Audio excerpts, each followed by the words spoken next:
et bienvenue dans une nouvelle vidéo. Aujourd'hui on se retrouve pour la customisation de mon pied de parasol. Alors je voulais vous faire une petite intro au préalable parce qu'en fait cette vidéo elle a été tournée il y a un peu plus de 2 mois, le 5 mai.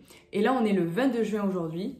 Et je voulais vous faire une petite intro pour vous expliquer un petit peu la démarche et le comment de pourquoi j'avais fait ça en fait. Parce que en fait je me suis lancée dans la réalisation de cette chose et j'ai rien dit, j'ai rien fait. Je me suis dit bon je le filme au cas où. Et en fait je me suis dit que ça pouvait être vachement intéressant. Donc je vais vous expliquer la démarche pour laquelle j'ai fait ça, j'ai voulu faire ça. En fait j'ai commandé le pied de parasol chez Ikea et le parasol aussi d'ailleurs parce que je suis plein sud et qu'il fait très chaud chez moi. Et que quand tu veux manger à l'extérieur sans parasol, c'est compliqué. Surtout à midi, il fait très chaud. Et en fait, ce pied de parasol, il est en forme arrondie et il est creux. C'est-à-dire que normalement, pour pouvoir faire en sorte qu'il ne bouge pas ou qu'il ne tombe pas avec le vent, je dois mettre du sable à l'intérieur pour le stopper en fait. Et une après-midi, on était en train de faire les palettes avec ma collègue Chloé. Elle m'a dit, mais pourquoi tu mettrais pas des fleurs dedans ? Je me suis dit mais c'est pas con ça comme idée. C'est là qu'est venue l'idée de végétaliser en fait mon pied de parasol. Donc ce que j'ai fait et ce que je vais faire dans cette vidéo, c'est remplir le pied de parasol avec des plantes que m'a gentiment envoyé Vive le Végétal, avec lesquelles j'ai une collaboration et dont vous allez forcément entendre parler ou vous avez déjà entendu parler sur mon compte Instagram. Ce sont que des plantes qui proviennent de chez eux. Tous les plants sont français. Je suis ravie de pouvoir travailler avec eux, surtout pour un projet comme ça. Je vous laisse à la vidéo. Looking around for you, I can see there, longing for you.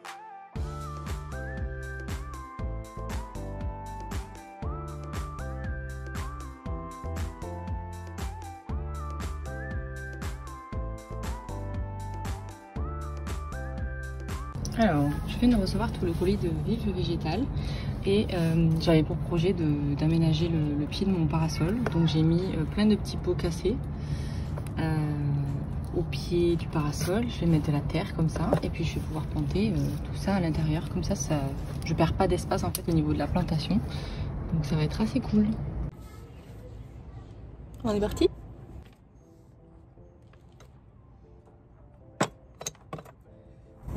Peut-être pas l'achever comme ça. Je pense que je vais verser, sinon je vais mettre 1000 ans.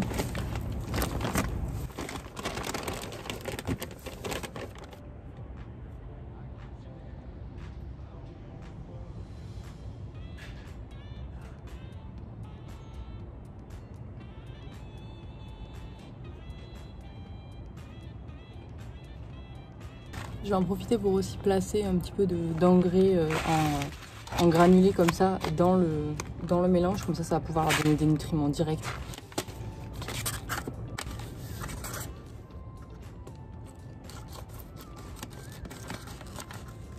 L'avantage c'est que le sachet il peut se fermer avec un petit clic, c'est comme ça.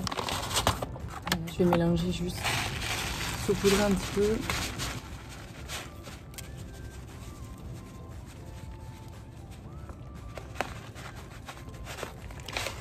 Je vous retrouve quand j'ai fini. Allez, du coup maintenant j'ai rempli tous mes bacs.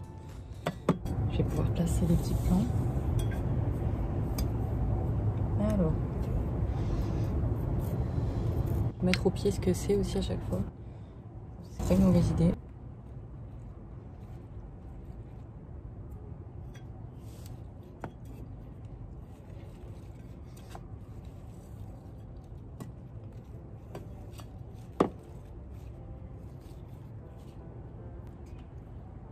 Vous pouvez très bien le mettre avec, hein, mais c'est que moi j'ai pas trop la place, donc je réduis au max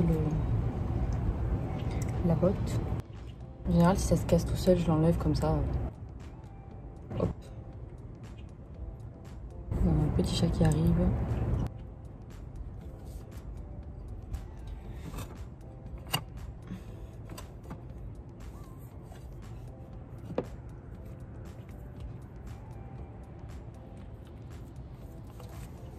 Celle-là, je pense que je vais la laisser toute seule, parce que je trouve qu'elle se suffit à elle-même au niveau de l'emplacement. Je sais pas comment ça s'appelle ce truc à côté. Pas grave, mais... Ah, mais le petit carton est tombé.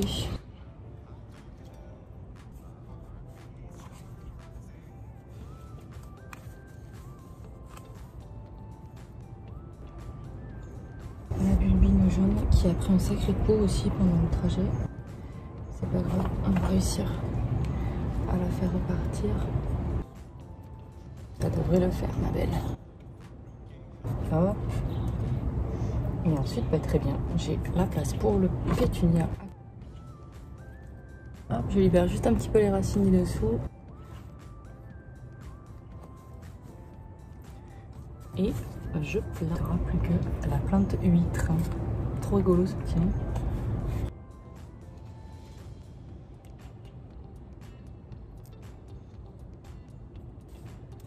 Oh, punaise, j'en oublie une, je suis bête. J'ai oublié le sucre. C'est pas grave, il y a toujours une place. Allez, venez. Hop.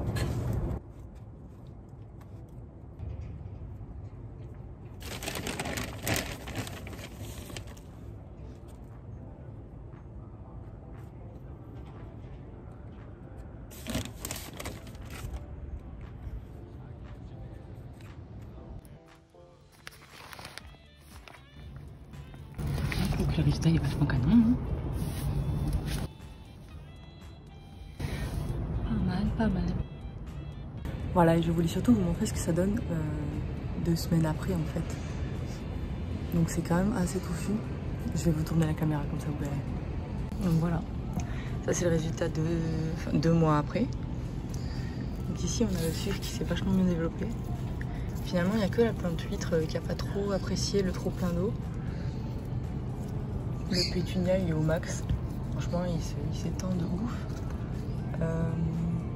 Ici, qu'est-ce qu'on a? La bulbine jaune qui s'est enfuie et me fait une fleur énorme. Ici, on a la verveine qui est un petit peu cramée au début, puis qui finalement repart et fait ses petites fleurs. Ici, c'est le Forbeglitz qui prend sa place un petit peu tranquillement.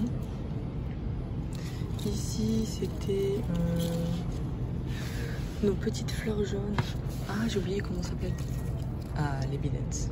Bidens ici. Ben, en fait, elles ont été vachement importantes et fleuries au début. Et là, ben, ça commence à redescendre, quoi. On est déjà en fin juin. Le basilic, au début, était sur un départ très peu emballé. Et maintenant, il est énorme. Alors, j'avais du basilic à l'intérieur. Du coup, je ne l'ai pas utilisé, celui-là. Mais il va falloir que je commence à le consommer. Sinon, il va devenir très beau. Il était déjà en train de monter en fleurs et j'ai dû le couper, quoi. Et là on a la sauge bicolore qui est vraiment canon. Voilà. Je vais me lever pour vous montrer le résultat. C'est quand même assez canon.